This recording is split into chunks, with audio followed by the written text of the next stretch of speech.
Welcome to my YouTube channel. વિદ્યાર્થી મિત્રો, આજે આપણે ધોરણ 7 એમાં જે ભાવિકની અસાઇનમેન્ટ આવી છે એમાં સેક્શન સી જોઈશું. શું કીધું છે? સૂચના પ્રમાણે દાખલા ગણો. તો પેલું છે સરવાળો કરો. સરવાળો કરવા આપણે ખબર છે, આગળ કરી જ ગયા છીએ. પહેલાં તો લસા લેવો જોઈએ. તો 3 અને 5નો લસા કેટલો થાય? 15 થાય. કેમ? 3ના ઘડિયામાંય 15 આવે અને 5ના ઘડિયામાંય 15 આવે. તો કરીએ અહીંયા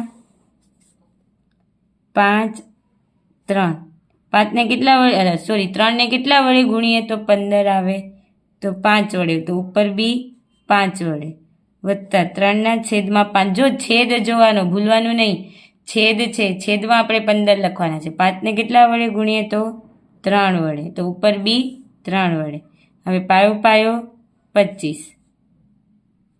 3 તેરી 9 અને 5 તેરી 15. 25 ને 9 34 થાય અને છેદમાં 15 થાય. તો આ એનો જવાબ. અને મિશ્રમાં ફેરવું હોય તો 15 દુ 30 અને 4 34.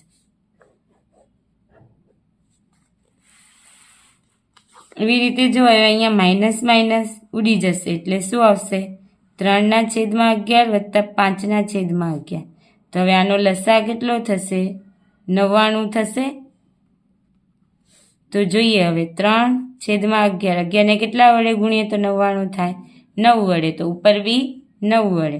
એવી રીતે 5ના છેદમાં 9. 9ને કેટલા વડે ગુણીએ તો 11 વડે. તો ઉપર બી 11 વડે. 9 તેરી 27. 11 પંચા 55. 99. હવે જો 7 ને 5 12 થાય. વધી 1. 5 ને 1 6 7 8. એટલે 82ના છેદમાં 99 જવાબ આવે. એવી જ રીતે હવે કીધું છે બાદ બાકી શોધો. તો બાદ બાકી જો આમાં પહેલામાં તો માઇનસ માઇનસ પ્લસ જ થઈ જશે. આ માઇનસ અને આ માઇનસ એટલે પ્લસ થઈ જશે. આગળ આપેલો જ હતો આ દાખલો વિભાગ બીમાં. તો લસા કેટલો આવશે? 63. વિભાગ બીમાં કર્યો જ છે આ દાખલો આપણે. 5 ગુણ્યા 1 છેદમાં 63 ગુણ્યા 1 6 છેદમાં 21. 21 તેરી 63. આ 3. જો 5 એકા 5 ને 6 તેરી 18 છેદમાં 63. તો આવશે 23ના છેદમાં 63. 18 ને 5 23ના છેદમાં 63. હવે આ છે માઇનસ 3ના છેદમાં 8 માઇનસ 7ના છેદમાં 11. તો લસા કેટલો આવશે? 88 આવશે. 8ને 11 વડે ગુણીએ. ઉપર બી 11. 7ને 11 છે છેદમાં. તો 11ને કેટલા વડે? તો 8 વડે. 11 તેરી માઇનસ 33. 7 8 56 છેદમાં 88. હવે 89 છેદમાં 88. આ બી આગળ દાખલો આવી ગયો છે. જો 6 ને 3 9 5 ને 3 8 અને 88 એટલે માઇનસ 89ના છેદમાં 88 જવાબ આવશે. ત્રીજું છે ગુણાકાર કરો. પેલું ગુણાકાર કરવાનું હોય એમાં જોવાનું ઉડે છે સંખ્યા ના. તો હવે ડાયરેક્ટ ગુણાકાર કરી દઈએ. 9 તેરી 27 પ્લસ માઇનસ માઇનસ છેદમાં 10 એમના એમ. રીતે બીજો અહીંયા બી નથી ઉડતું. 3 દુ 6 માઇનસ 6 અને 7 પંચા 35. હવે નીચેની સમય સંખ્યા વચ્ચે આવતી 5 સમય સંખ્યાઓ લખો. હવે જ્યારે બી સમય સંખ્યા કીધું હોય, કેટલી કીધી છે? 5. તો એની વધારાનું 1. 1ના છેદમાં 6 અને 0ના છેદમાં 6 થાય. તો ઉપર બી 6 વડે ગુણો. અહીંયા બી 6.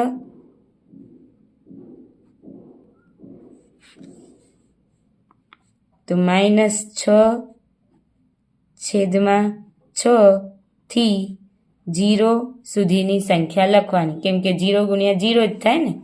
તો લખીએ આપણે -5ના છેદમાં 6 માઇનસ 4/6 માઇનસ 3/6 માઇનસ 2/6 અને માઇનસ 1/6 2 3 4 અને 5 કેમ કે 0 થી -1ની વચ્ચેની 5 કીધી છે તો એક વધારે દેવાનું 6 તો છેદમાં 6 અને બી એને 6 વડે ગુણવાનું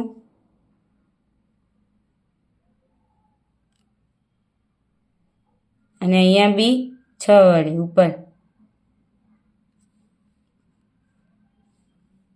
ઉપર નીચે બે 6 વડે ગુણો એટલે -6/6 થાય 1 હતો માઇનસ એને ગુણ્યા 6 તો નીચે બી 6 વડે અહીંયા 0 ગુણ્યા 1 અને 6 કોઈ બી અહીંયા તો 0 ગુણ્યા 6 કરશો તો બી જવાબ તો કેટલો જ આવશે 0 આવશે એટલે ઇનશોર્ટ -6/6 થી 0 વચ્ચેની સંખ્યા લખવાની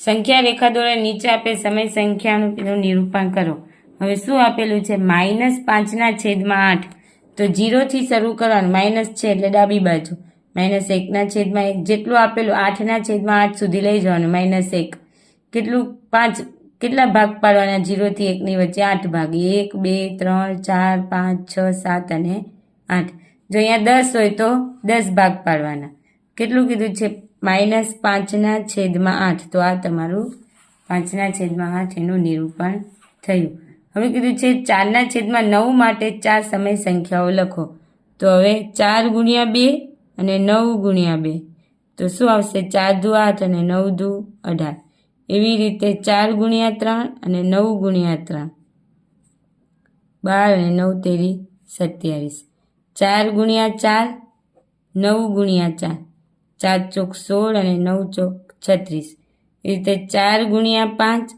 અને 9 ગુણ્યા 5 5 ચોક 20 અને 9 પંચા 45 એટલે કેટલી સમય 4 આવી કઈ 8/18 12/27 16/36 અને 20/45 જો હવે આ તમે ઉડાડશો તો આવની સંખ્યા 4/9 જ આવશે 4 દુ 8 અને 9 દુ 18 4 તેરી 3 વડે અહીંયા બી 3 વડે 9 તેરી 27 એટલે જવાબ શું આવશે 4/9 આ બધાને ઉડાડશો તો હવે છે કિંમત શોધો ચલો અહીંયા તો સેમ જ આપેલું છે છેદ પણ અહીંયા પ્લસ માઇનસ 19 -7/5 19માંથી 7 જાય તો કેટલા આવે 12 આવે 12/5 આવે ને 9માંથી 7 જાય તો 2 અને 1 એટલે 12/5 એવી રીતે હવે અહીંયા લસા લેવો પડશે લસા બરાબર 45 કેમ 9 અને 5ના ઘડિયામાં તો 7/9 9ને કેટલા વડે તો 5 વડે ગુણવાનું અહીંયા ઉપર બી 5 2/5 5ને 9 વડે તો ઉપર 2 ને બી 9 વડે ગુણવાનું 7 પંચા 35 માઇનસ 9 દુ 18 9 પંચા 45 35 માઇનસ 18 2માંથી 1 9 10 11 12 13 14 અને 15 કેટલું આવશે 17/45 અહીંયા ઉકેલ મેળવવાનો છે ગુણાકાર છે 5 અને 2ના ઘડિયા અહીંયા ના ઉડે -6 દુ કેવા થાય 12 પણ માઇનસ માઇનસ શું થઈ જાય ગુણાકારમાં પ્લસ અને છેદમાં 5 5 દુ 10 અને 2 12 આમ બી લખી શકો અને આમ બી લખી શકો હવે અહીંયા બી નથી ઉડ્યું જો 9ના ઘડિયામાં 2 5 આવે નહીં એટલે પ્લસ માઇનસ -10 અને 9 તેરી 27 એટલે -10/27 જવાબ આવે હવે જોઈએ દાખલા નંબર 9 શું કીધું છે વર્તુળાકાર ચંદાવાળી ગળ્યાનો મિનિટ કાંટો 15 સેમી લાંબો છે આ વર્તુળાકાર છે એનો મિનિટ કાંટો 15 એટલે એની ત્રિજ્યા થઈ અને કાંટાનું ટોચનું બિંદુ 1 સેમી કલાકમાં કેટલું અંતર કાપશે અને પાઈ બરાબર 3.14 લો તો લખીએ આપણે વર્તુળનો પરિઘ બરાબર 2πr 2 ગુણ્યા 3.14 અને આર 15. 2 પોઈન્ટ કાઢીએ તો આવે 100. હવે જો 15 દુ 30 ગુણ્યા 300. હવે 314 ગુણ્યા 3. 4 તેરી 12 વધી 1. 3 એકા 3 ને 1 4 અને 3 તેરી 9.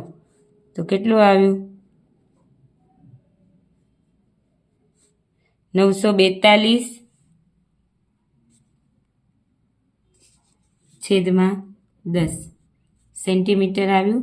હવે કીધું છે 1 કલાકમાં કેટલું અંતર કાપે. તો આ તો મિનિટ કાંટો છે, તો 1 કલાકની મિનિટ કેટલી થઈ? 60 થઈ.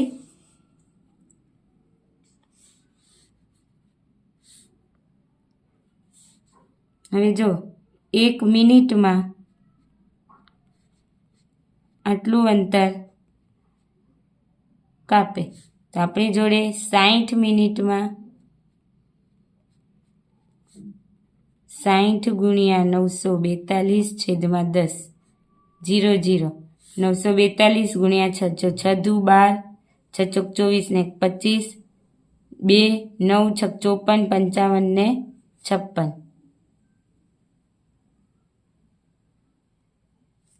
એટલે 56 52 સેન્ટીમીટર અંતર કાપશે. એક વર્તુળનો પરિઘ આપેલો છે અને તેની ત્રિજ્યા અને ક્ષેત્રફળ. તો જોઈએ વર્તુળનો પરિઘનું સૂત્ર 2 પાઈ r. પરિઘ આપેલો છે 31.4 2 પાઈ 3.14 ગુણ્યા r તો શોધવાના. હવે જો આને પોઈન્ટ કાઢીએ તો છેદમાં 10 આવે. અહીંયા પોઈન્ટ કાઢીએ, પોઈન્ટ પછી કેટલી રકમ? એક રકમ, તો 1 0 લગાડવાની 1ની પાછળ. અહીંયા પોઈન્ટ પછી કેટલી રકમ? 2 રકમ, તો 1ની પાછળ 2 શૂન્ય લગાવવાનું. સિમ્પલ સાદું. જો યાદ ના રહેતું હોય તમારે તો પોઈન્ટ પછી કેટલી રકમ છે? 2, તો 2 0 અને આગળ 1 1 લખીને, જેટલી 3 હોય તો 1 લખીને પાછળ 3 0. હવે જો r શોધવાનો છે, જે ગુણાકારમાં એ ભાગાકારમાં હોય ગુણાકારમાં. તો આ 100 ભાગાકારમાં એટલે ગુણાકાર. અહીંયા r એમને એમ રહેશે. 10 ગુણ્યા 2 314.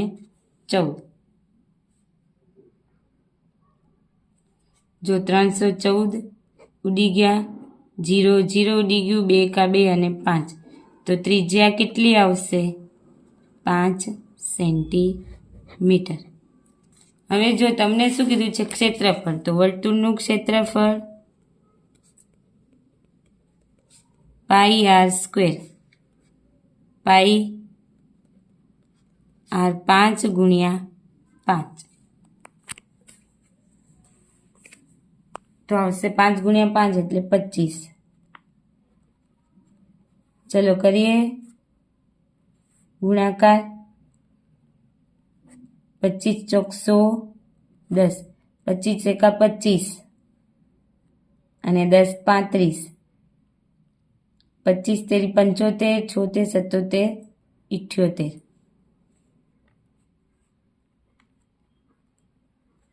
બે રકમ પછી પોઈન્ટ એટલે આવશે 78.50 સેન્ટીમીટરનો સ્ક્વેર. જો આમાં કઈ રીતે તમને આમાં 25નો ઘડિયો આવી જોઈએ. 25 ચોક 100 100 હતા તો એનો 0 અને 10 અહીંયા ઉપર. પછી 25 એકા 25, 25માં પ્લસ 10 કરીએ તો 35, 35નો 5 અહીંયા વધી 3, 25 એકા 25 દુ 50, 25 તેરી 75, 75 ને વત્તા 3 76, 77 ને 78. હવે પછી કેટલા 2 છે તો 2 78.50 સેન્ટીમીટરનો વર્ગ જવાબ આવશે.